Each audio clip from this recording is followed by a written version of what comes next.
Hey, everybody, and welcome to Kame House Party for another week, the podcast where we watch every episode and iteration of Dragon Ball, and then we come on to this RSS feed to talk about it. There's conversation, there's light improvisation, and I am one of your hosts. My name is Vince. I'm one of your other hosts, and my name is Aaron, and I mean, that might be the new opening, is improvisation and light conversation. Oh, yeah, baby. We're getting into that's my new jazz club. Mm-hmm. Vinny's. Yeah, that's right. It's speakeasy style. It's in the back of a comic book shop. You got to know the code. You have to know one obscure character from My Hero Academia to get in. No one from Class 1A. Exactly. I need administrative staff. Name that cat cop. Name that cat cop. Well, His name is Sansa. His name is Sansa. Well, there you go. He's been working in the force for as long as Chief Detective has been. He's been right there. Why isn't it? I mean, okay, I have not finished the last season, but all the hullabaloo. Why is it a police action and not a military operation? Aaron, that is a really good question. I understand why every country is avoiding it.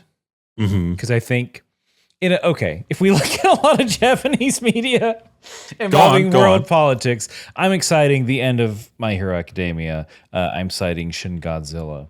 I'm assuming, and I'm a dum-dum, by the way. I'm assuming.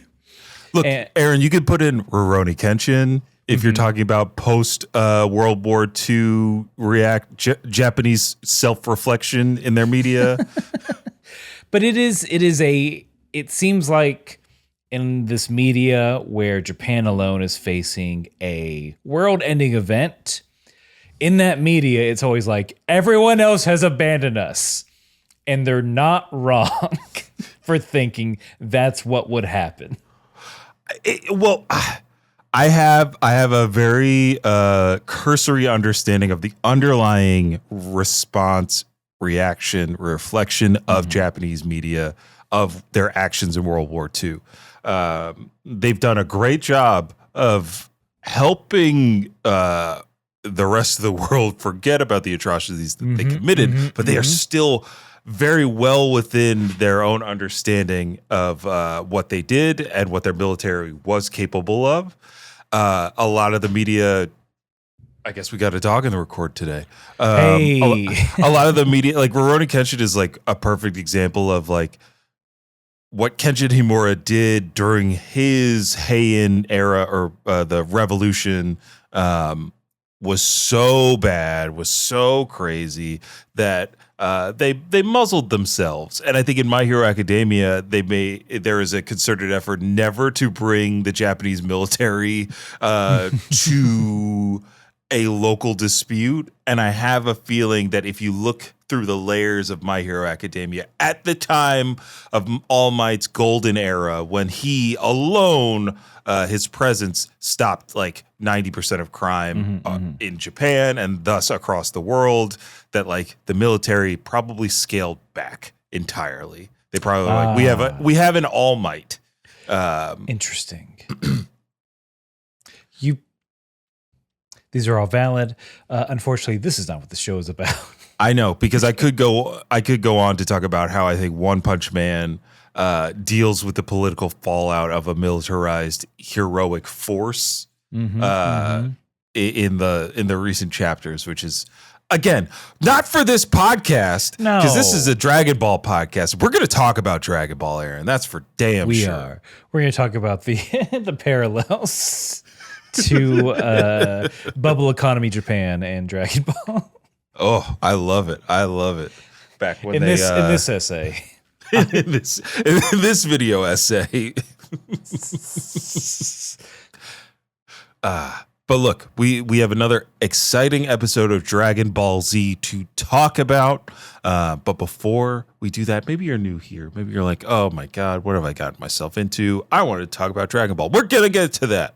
But we have a little Kame housekeeping that we have to do. It's just a little setup for the show.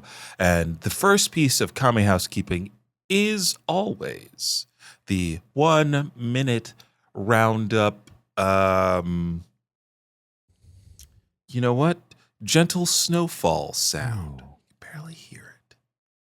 More of a muffling of the world around you. Winter's hard for us squirrels. No nuts. And no November. Yes, we keep a squirrel calendar. November lasts all winter. Ugh. I wish I had a nut. I buried a bunch pre-November, which is what we call the months that are November. Correct. Can't find. I know you know this. I don't know why I'm explaining it, but I can't find them. I've lost my nuts. We're so cold and we've lost our nuts. I spilled my nuts into the ground, and I guess God was angry with me for it. I spilled my nuts into a knot of an old oak tree. Mm-hmm. A balloon knot.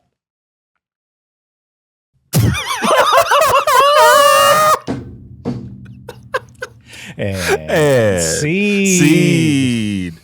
Oh, if I could have stifled my giggle 1 second more, there may have been a pillar of salt joke at the end of that.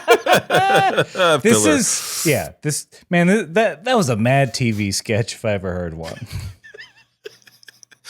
Yes, absolutely. Bobby Lee in a construction paper squirrel costume. Just how many euphemisms can we fit in this bad boy? A valid sketch form. Just like that is a valid form of improvisation that we do at the top of every episode to loosen or tighten our improv muscles for whatever the conversation about this week's episode of Dragon Ball Z will call for. That then leads to the 1 minute roundup proper, where one of us, this time Aaron, has 60 seconds to summarize everything that has happened in Dragon Ball and Dragon Ball Z up until this point. That is hundreds of episodes to summarize in 60 seconds. And we do that as a value add to you, the listener or the viewer, in case you don't have time to listen to every single episode of the podcast or watch every single episode of Dragon Ball Z week to week to know where we are and get caught up. Though many of you do. Mm-hmm. And when you tell us, we react the same way, Kevin McAllister style. What? His famous line. My parents aren't here. What? Tim the Toolman Taylor stole that from Kevin McAllister. From just a child. He's a rat fink. He is. He's a rat. Don't let Kat Dennings absolve him of his crimes. He's a stool pigeon. He stood up there and he squealed. 100%. The reason Tim Allen will not go away from network television is he is paying off the people he ratted on because they are almost certainly out of jail. Mm-hmm. And he is acting for his life. They are outside of the set wherever he's filming. They are all just right there waiting for him. Not saying anything, just tapping toes. Yeah. Just tapping toes. They're doing the world's smallest violin, baby. They're saying they could use some lettuce on this salad. Oh, it got picked up for another season, huh, Tim? That a new car? Interesting.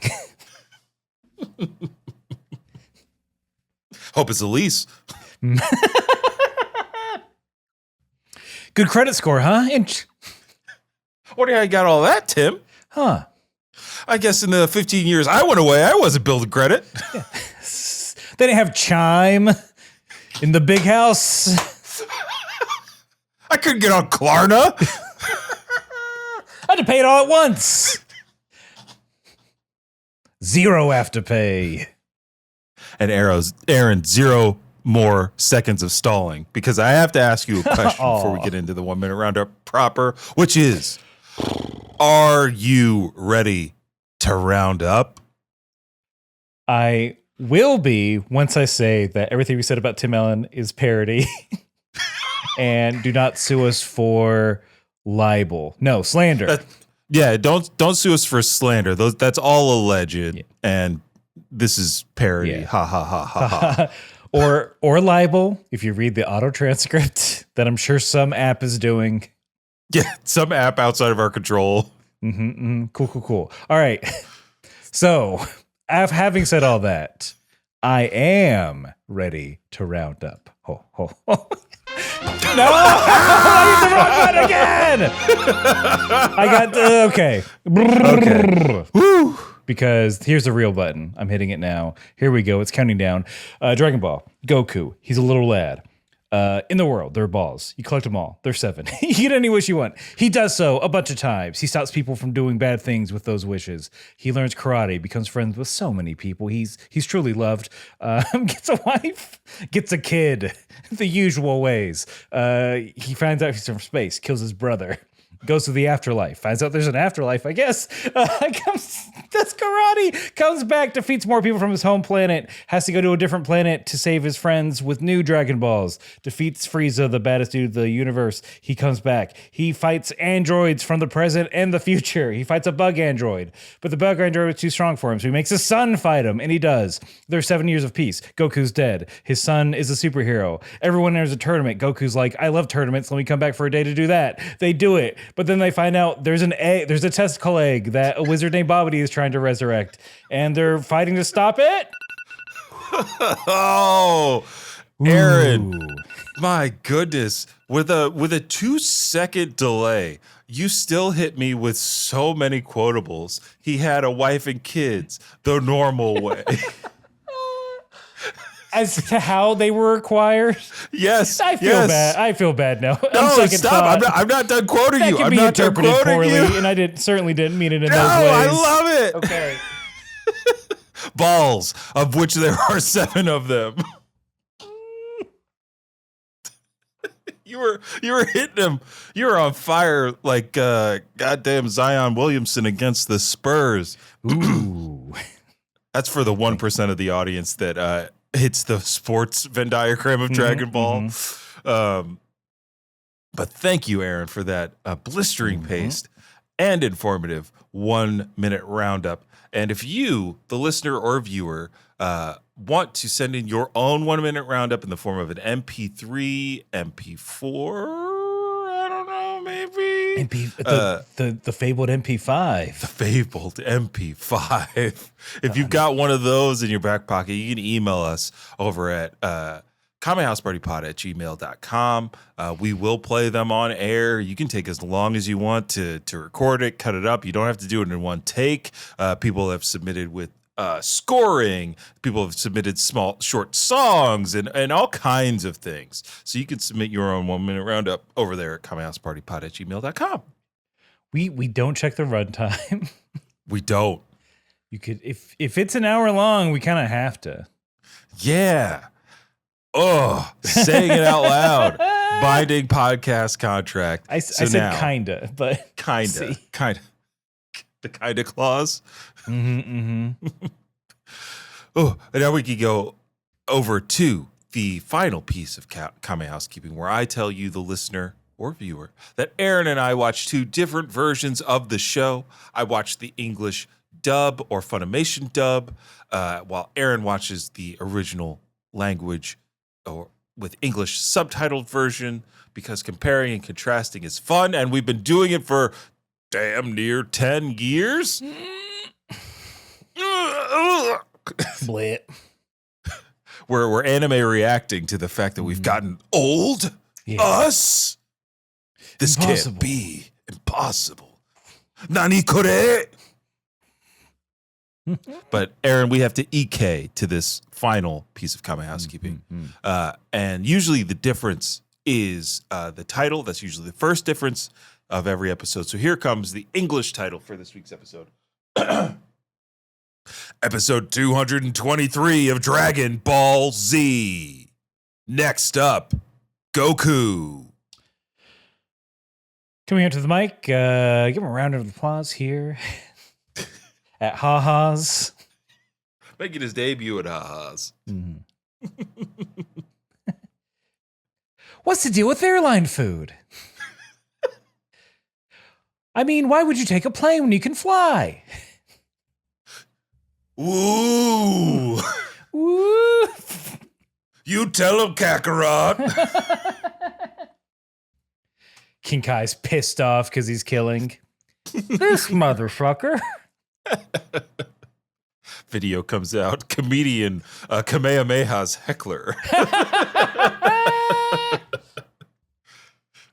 Goku on Joe Rogan. Oh no, Goku killed Tony with a spirit bomb. You wanted to see it. Yeah, absolutely. If Goku went on Kill Tony would bully Goku until he hit him with a spirit bomb. I just know if Goku was real, and God willing, he will be one day. Mm-hmm. And he somehow dips into the manosphere of influence, he will fight Jake Paul at some point. Absolutely. And oh man, I'm rubbing my little hands thinking about that. Break his other jaw. God, that was it's so satisfying. I watched that clip so much. I don't think we've talked about it here on the podcast, but yeah, that fucking ruled. Just the moment his jaw broke and he goes, "Oh shit. I got hit by a pro." Oh, they're not 20 years my senior. Mm-hmm. Oh, this guy won a gold medal at the Olympics. There are, again, parody, ha ha ha. Parody, ha ha ha. I believe there are, there's some conspiracy because I guess he made a very recent appearance after his jaw surgery, but he has like the full beard, and everyone's just like, he's doing makeup. He has someone who's a makeup artist doing hours before every appearance. And then okay, I got it. Yeah. And then in the comments, it's like people who work in that field are just like, you don't have to shave the beard because they do it from the inside probably. Mm-hmm. They go in through the mouth. But anyway, fun. Also would be the kind of, but also meaning he's the type of cat. Oh, that absolutely. People would think that would happen. Yeah. That only makes sense. He got paid how much to get punched in the jaw? Like, yeah, he would hire a prosthetic makeup artist to rebuild his beard for public appearances. Like, come on. Just like Aaron, come on, give us your episode title of this week's episode. It's much like our roundup, maybe full of innuendos, because it is for episode 223 of Dragon Ball Z. The title for from the Japanese is Goku's Power Wide Open. Blow away, Yakon. Oh my God.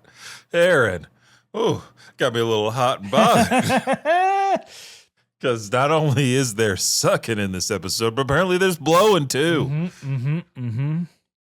Of the up variety, perhaps. Suck up and blow up. Yeah. Those are the two things going on in this episode. So let's jump into it. I like that Goku's first assessment of Yakon is, this guy's kind of dumb. It was the funniest thing to me. So essentially, yeah. He in mine, he's specifically, you ain't too smart looking, are you? Coming from Goku is such a scathing review. I know. Imagine the dumbest person you know calling you dumb. Has that happened? Maybe I'm the dumbest person I know. You know, it could be revealing. Could be revealing. Oh, this never happened to me because I'm always the dumbest person in the room. But yeah, it's a face-off. Mm-hmm.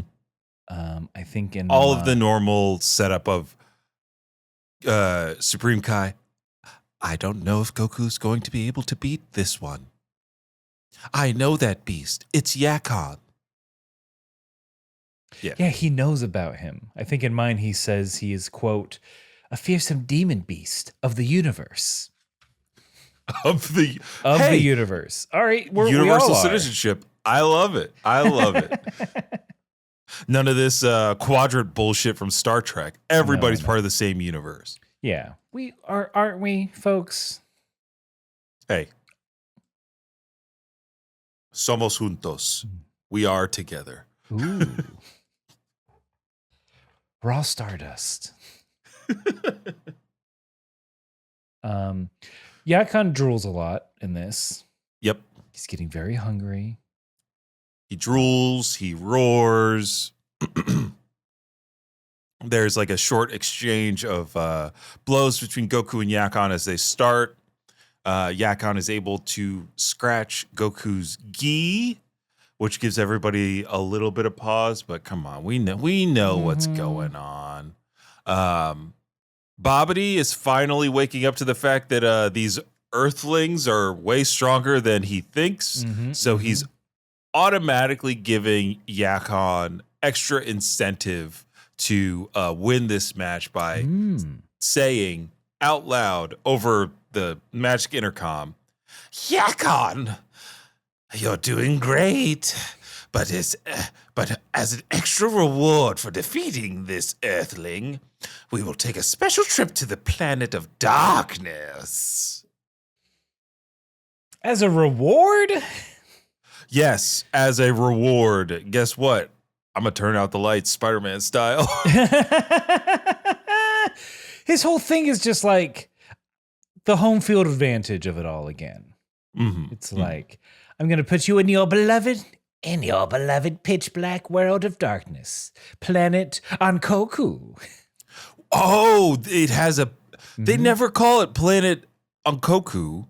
It's just the planet of darkness. And Shin, I think later on, says, it's called that, or, sorry, I got to do my Shin voice. Yeah. He hails from the planet of darkness, called that because Yakon has an unrivaled thirst for energy and light. So apparently Yakon just eats everything on that planet, including light. Yeah, he... I thought we'd get into it later, but I'm like, so he has a black hole in his stomach is essentially what it is? Yeah. I think we could save that for post-commercial because there is a bit more that we have to get to where Goku is so shady this episode. So like you said, the arena is turned pitch black. A little bit of comedy as Goku wangs his knee on a rock. And everybody's like, okay, well, Yakon is definitely going to take the advantage and win this now that Goku cannot see. I believe Yakon's like, oh, now that you cannot see, it will be easy to defeat you and eat you. But no, Goku is who Goku is and is able to dodge and counterattack every time that Yakon tries to hit him. I did enjoy Yakon's like almost frog-like moving style. Like he's on all fours, he's bouncing around on these dark walls, and Yakon's like, you can see me, to which Goku's like, I don't have to see you, I can feel the subtle vibrations in the air that tells me your movements and your smell. P.U. Even I shower now. Well, it's easy as a ghost. But I love that Goku's just not well. What? Yakon, let me ask you something. Do you wash your legs? Right. No, it's The water runs down and cleans it. It's fine. Wrong answer. I take a bare ball of soap, rub it up on me.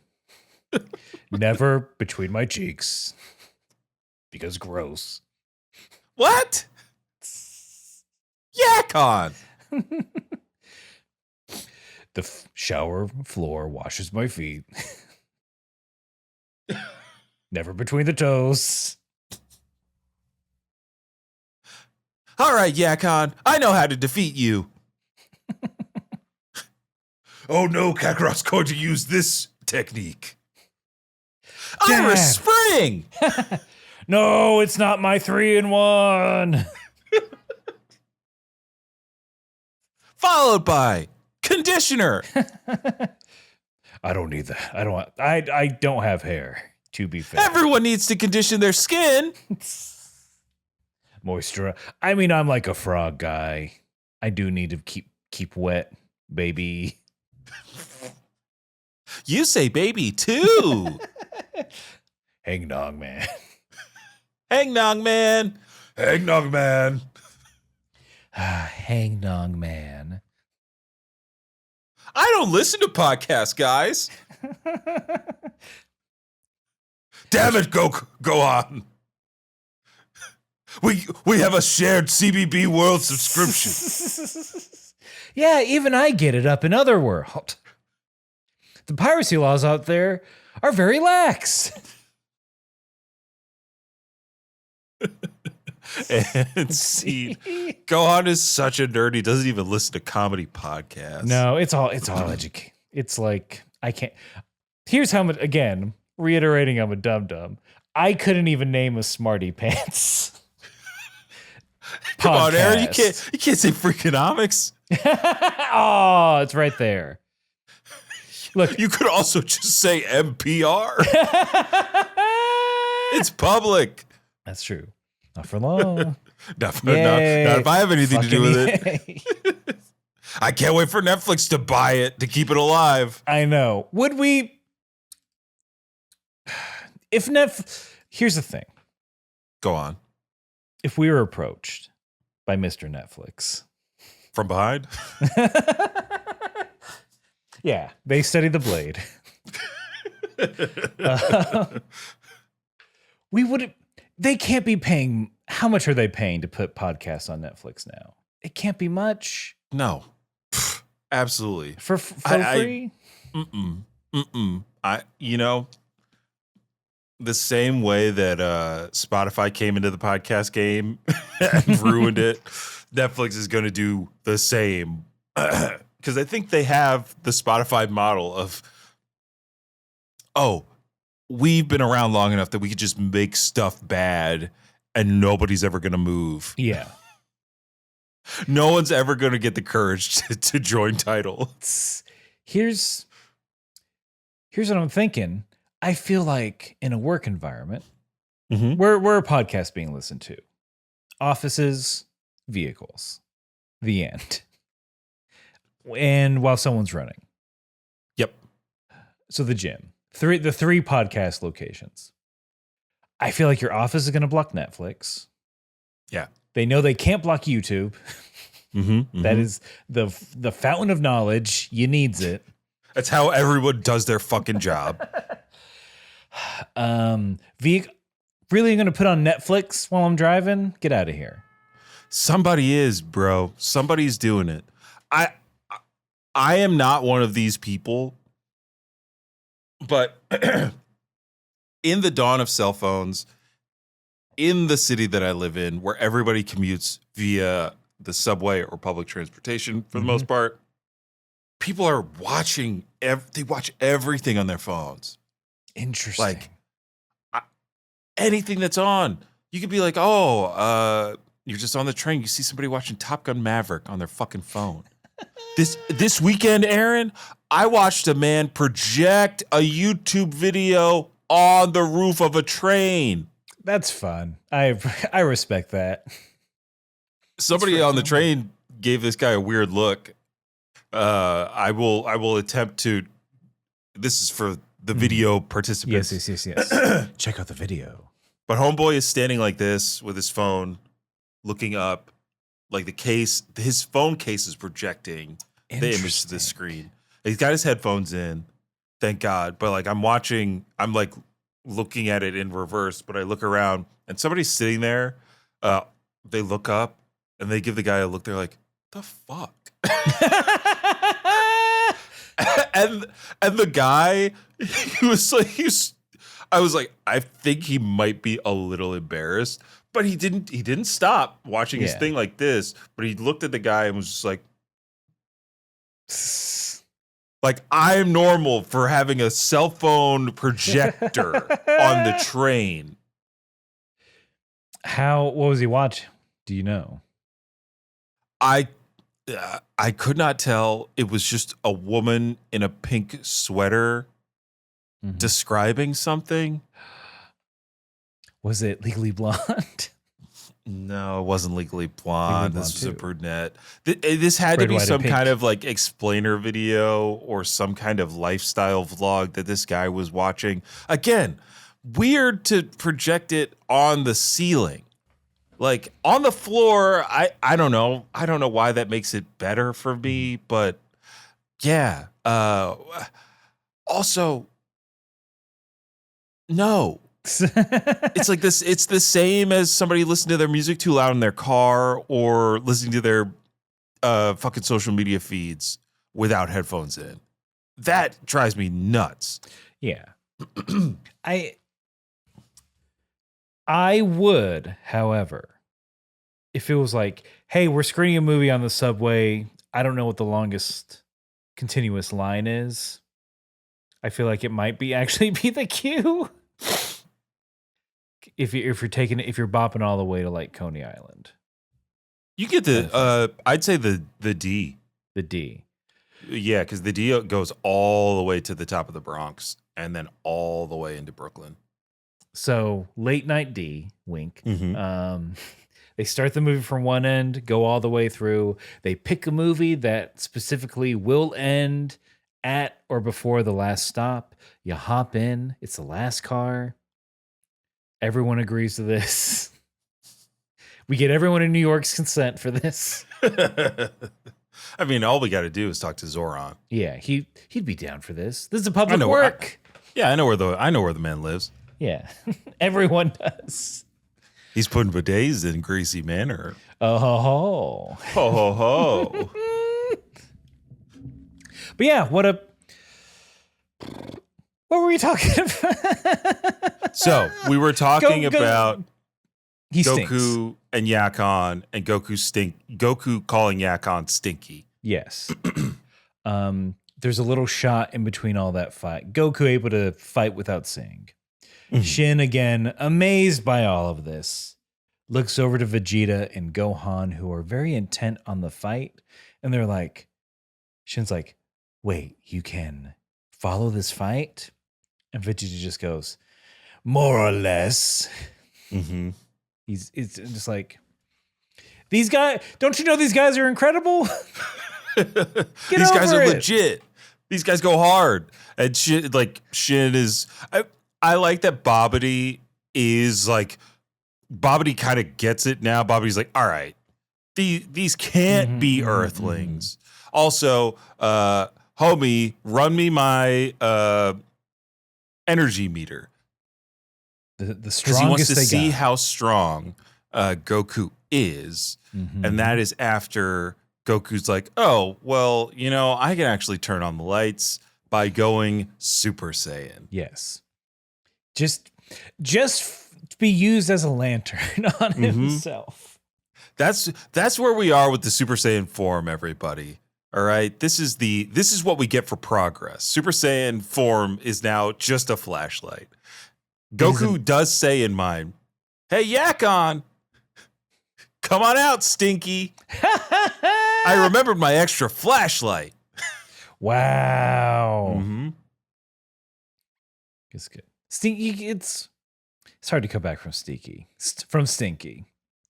There's a no you. That's not very effective. I'm rubber, you're glue. Yeah, I know you are, but what am I? But yeah, I think right before the commercial, Babidi does in fact get the meter, cranks it up, freaks out because Goku's power is currently at 3,000 killies. Killies. And for our, as if on cue, as we're asking, what the heck is a killie? Dabura goes on to explain that, well, you only need a few hundred killies to destroy a planet or two. How are these guys on Earth? Yeah, that's the big question. I think for the dumb American audience, they just made it a 100 times multiplier because Dabura says, it only takes 300 killies to destroy a planet. So if you were my age when this came out, you're like, oh, I just learned about math.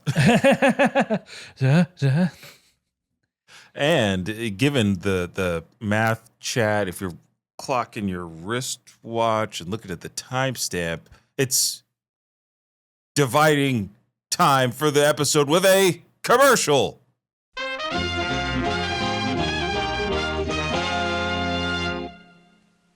Hey, Jane. Hey, Jacqueline. What do you think the most significant YA book series like the 2000s to the 2010s is? Oh, definitely The Hunger Games. No, I mean like Twilight. That's the best No, one. no. I'm talking about the Percy Jackson series by Riordan. I've not heard of those. If I wanted to listen to a funny podcast about those, what would you suggest? Well, I would recommend Unwise Girls, which you and I host. This is a podcast where we reread, analyze, and frequently joke about the books of the Rick Riordan-verse. And we see why people call these the best young adult magical series of the 2000s. And we always take time to declare which characters are canonically, factually not cishet, because Rick Riordan is not the boss of us. Listen to Unwise Girls every Friday, wherever you get your podcasts. Brought to you by the Moonshot Network.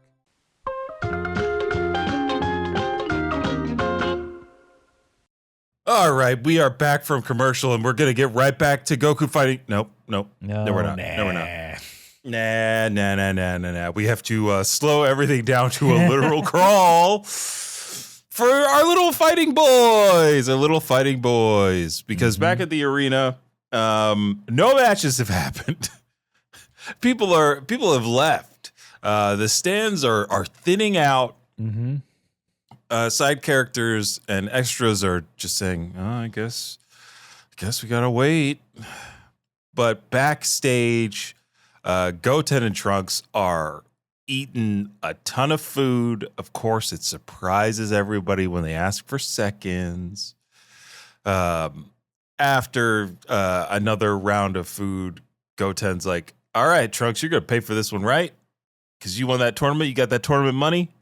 And Trunks, it has not been awarded the money yet. Nor you'd think he'd have a credit card. Yeah. Or what are the, now would be like a Venmo debit card or whatever. Or a kid's debit card because kids need a banking footprint as soon as fucking possible. I mean, they're not as outside of the horrible system we're a part of. Yes. My parents are very quick to make me get a savings account. Oh. And I think I was still in single digits. I had a savings. I think I had a savings account when I was 10.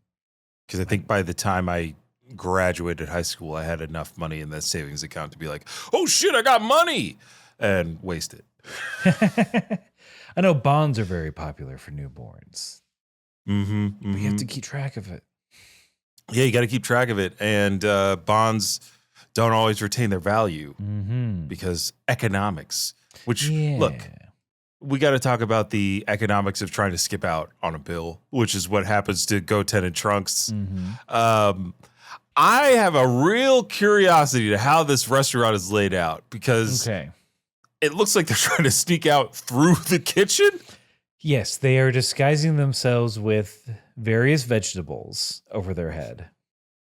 I guess they're like, if they see a floating vegetable, no one's going to notice us. They're caught immediately. Yes. almost like these two kids are dumb. And maybe the ire that the live watching audience was giving this back in the 2000s was reacting purely to these cutaways as a source of frustration. And I get it. This is such a nothing burger. Like, it ends with them being chased into their parents, who Trunks is like, they'll pay the bill. And then they fucking Looney Tunes skedaddle on out of there with a cloud of smoke. And end of bit. Here's the thing. They're children. Step one. They're what, 8 and 9? I feel like 7 and 9, maybe. Okay. Not 6, 7 for our younger viewers. What does that mean? 6, 7? What does that mean? I'm just fucking with you. I'm like, because one, I don't fucking know. It's just something the kids fucking pop. Kids go crazy when you say it. You say 6, 7. Yeah. Be like the cool black Grinch and go 8, 9. Shout out to the Black Grinch. The guy behind that mask is black, and he does a great job. It's amazing. Is his handle Black Grinch? No, it's his name. It's Darnell something or Daryl something. I'm sure I've seen this man perform as the Grinch. I started following you go down the rabbit hole of the Grinch season that we just had and everybody loving him. I followed him, and you see how hard this dude works to do this impression. And he's a gifted actor, a very talented guy. Hopefully he's getting some kind of work as Jim Carrey's voice double for something. Because it's staggering how accurate he does the Grinch and how real he could do improv with all these people. Will he be the monologist for an ass cat one day? Maybe UC Black should get this guy. It's not my show. Shem, that's a note. Shem.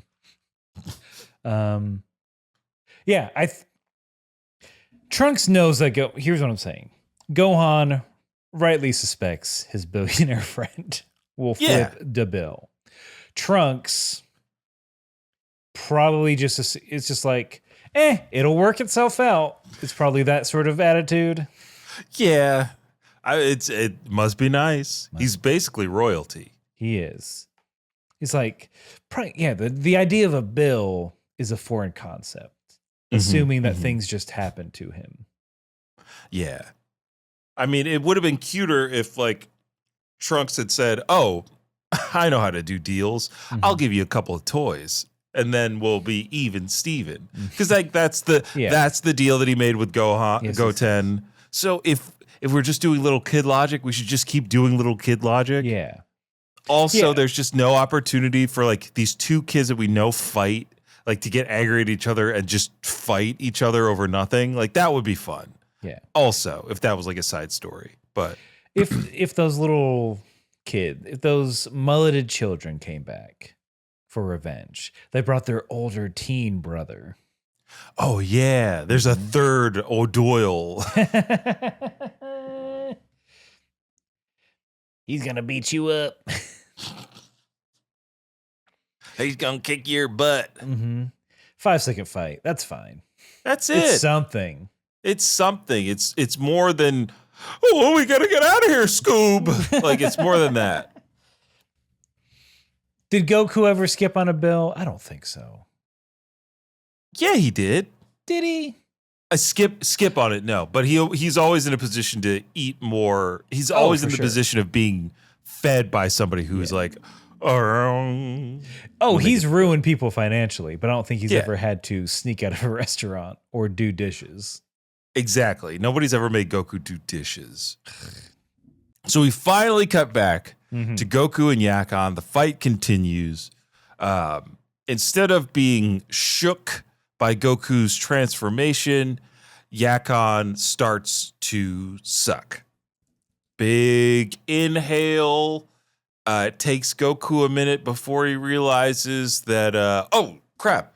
My Super Saiyan power is gone and the light is gone. And And this is comes back to what I was saying earlier in the episode, that Yakon, turns out, he eats light. Hence why the planet is called the planet of darkness. So he can eat light energy. Which, if like we get to the death battle of it all, that's kind of insane. Again, like eating, there's only one thing in the universe that we know of that can do that. Right. I mean, he's got a heavy gut. Yeah. For yeah, Yakon he should be stronger. He should be a lot stronger if he can eat light. Like, he has to be fast enough to observe like the full spectrum and then eat it, right? Mm-hmm. I don't know how that works. Again, I don't work for Death Battle. But here's my application. This one episode, it's the battle of the one episode villains. Yes. The one-offs. Let me do one-offs Mm-hmm. where I just talk at everybody about Yakon and whether or not he could beat Pui Pui. Yes, I think is the answer. Yakon's quote after he sucks up the Super Saiyan goes, "I've never eaten light so delicious and with such volume before. The texture's And with delightful. Such volume. Well seasoned. The Maillard reaction on this light is superb." How many photons? Please tell me, how many photons did you use? Is that a hint of cosmic ray? Something different about this light.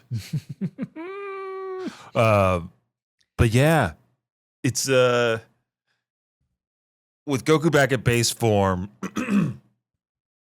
everybody gets a little nervous again.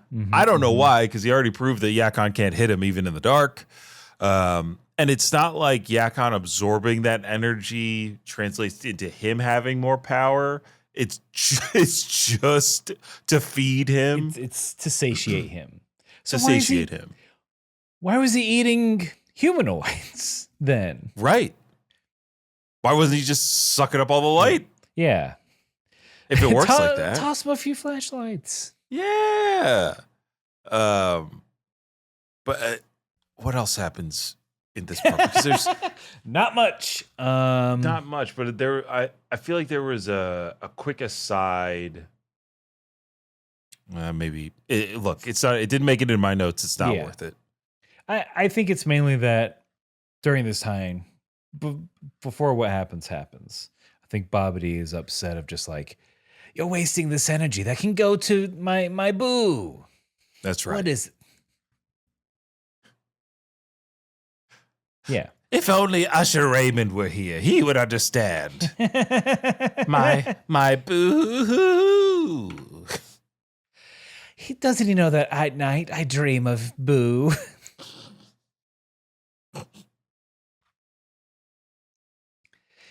All I want, Deborah, is to hit the roller rink with my boo down at ATL. Mm-hmm. If your game is on, give me a call.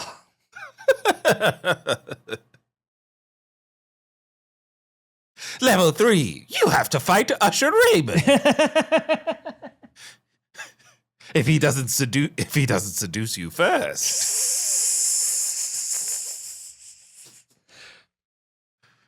Yeah, they can't. Kakarot, I can't fight him. Look at him. Those gunners. Dad, watch those hips. Shin, I know these lyrics. It's Usher Raymond. No one can defeat him. He's had whole stadiums drenched. Bachelorette parties across the United States have succumbed to these very words. I don't know if you know this, Goku, but during Usher Raymond's residency in Las Vegas, Nevada, they experienced flooding without any rain. And see. And scene. Yeah, Babidi wants that sweet, sweet energy for himself. Yakon just wants more light energy. He keeps like burping yellow clouds every time he talks after that. And Gohan is like, hey, Dad, don't transform again or he's going to take your energy. And Goku's like, whatever. Transforms again. Shin is like, is he a fool? What's happening? To which Vegeta replies, don't worry. Kakarot wouldn't go get himself eaten.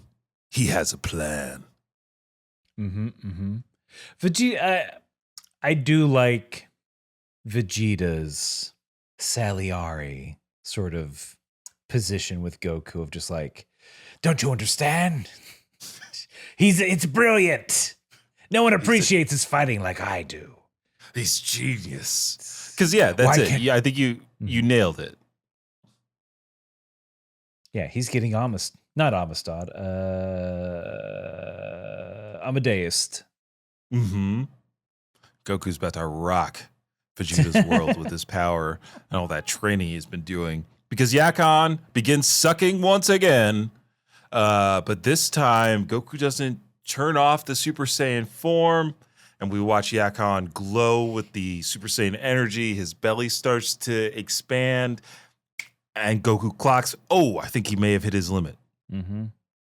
Then Goku does a short burst of energy. We see like this Super Saiyan form glow brighter gold and a big boom of energy into Yakon's mouth, into his stomach. Explosion. He is blown away.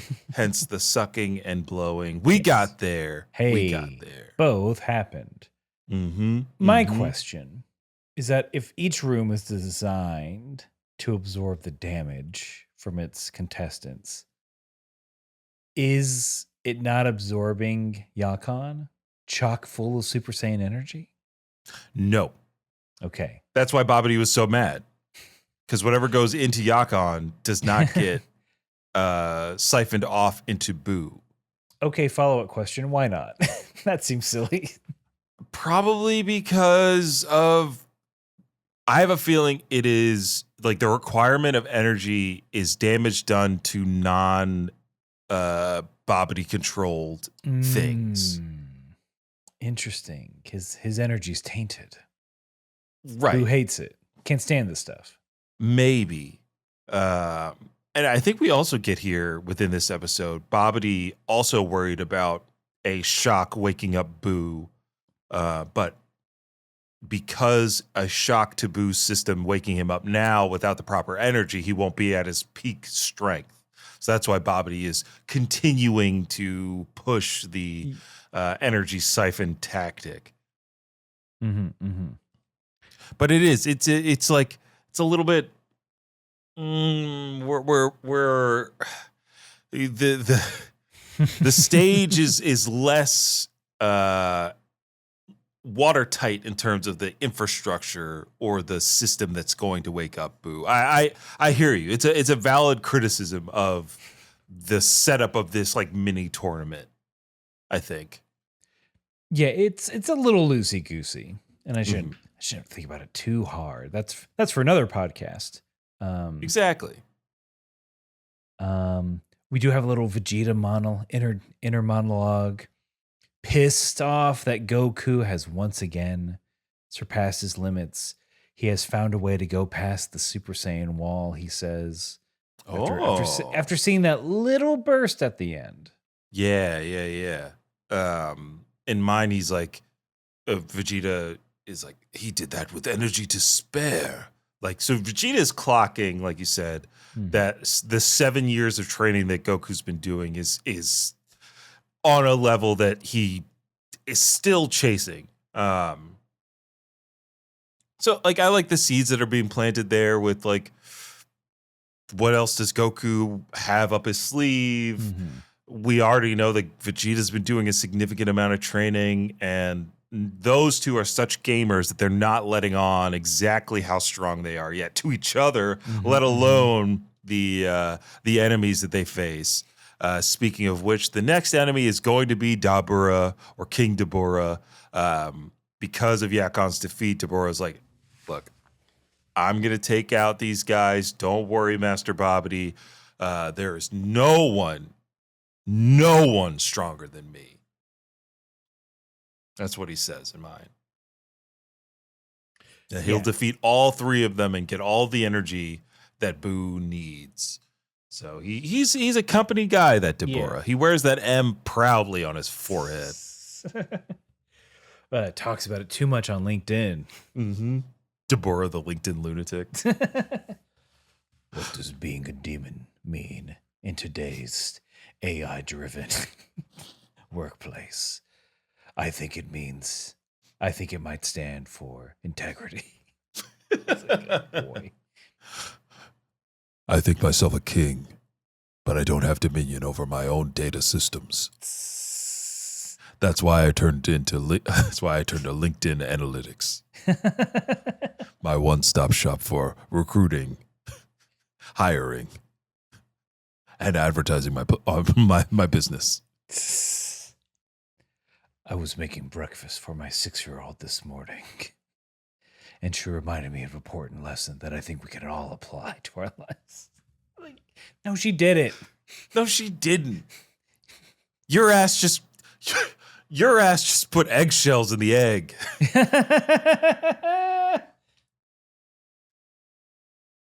There was...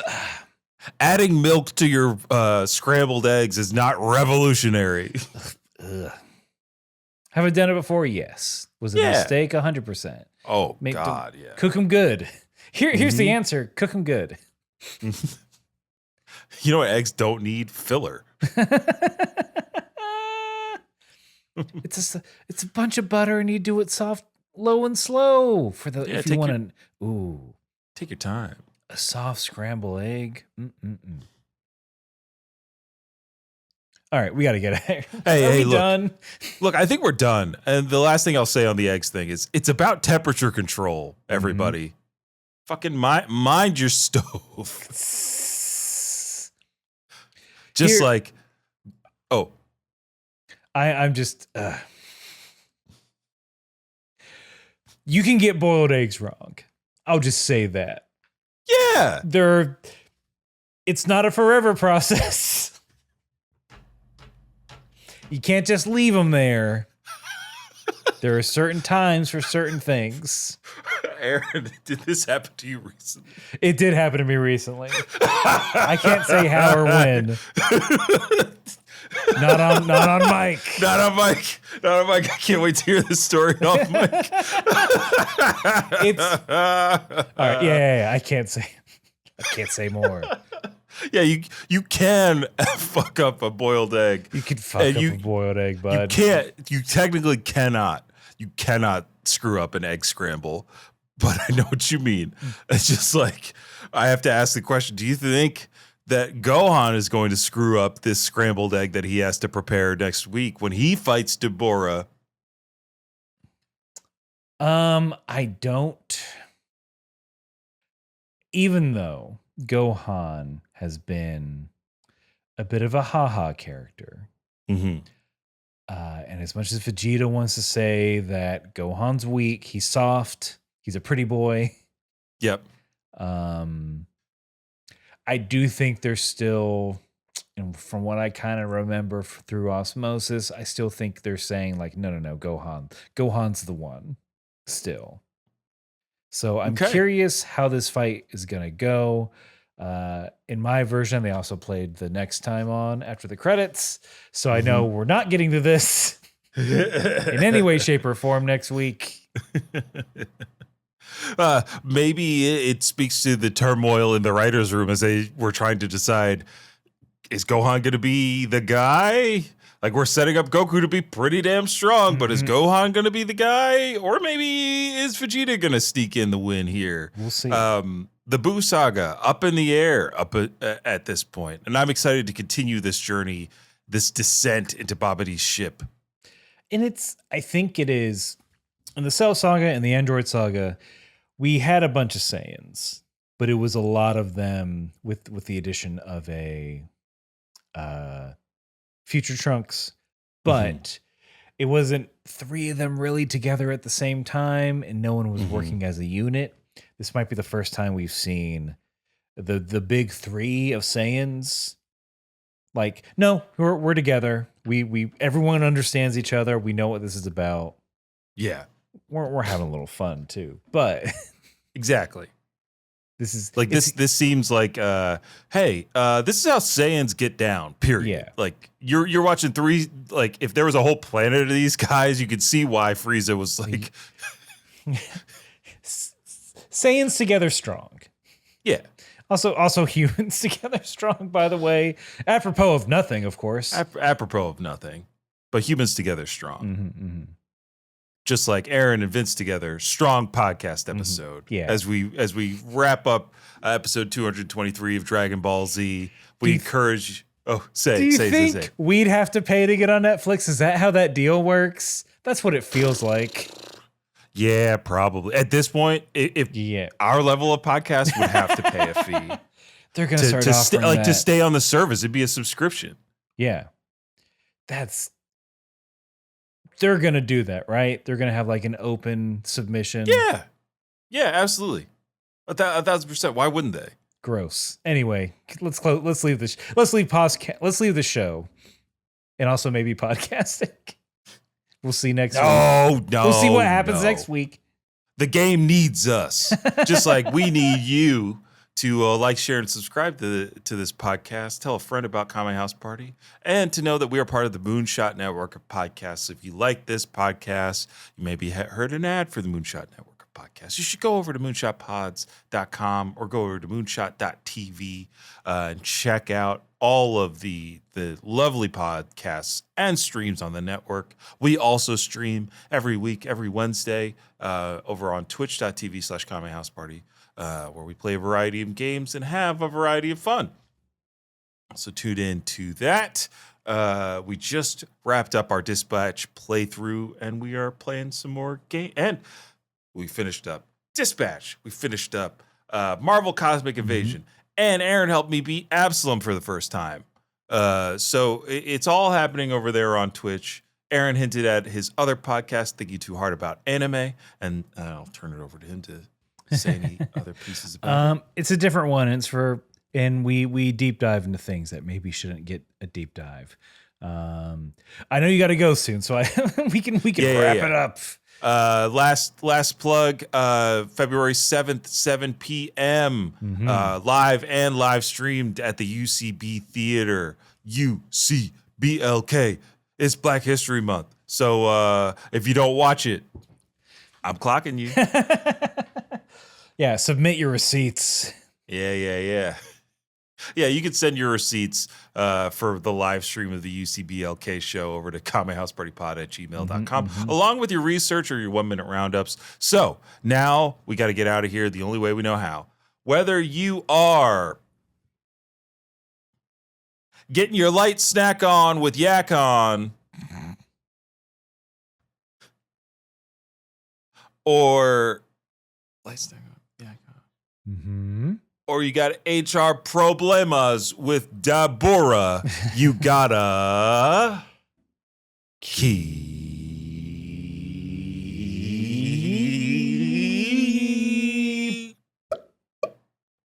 fighting.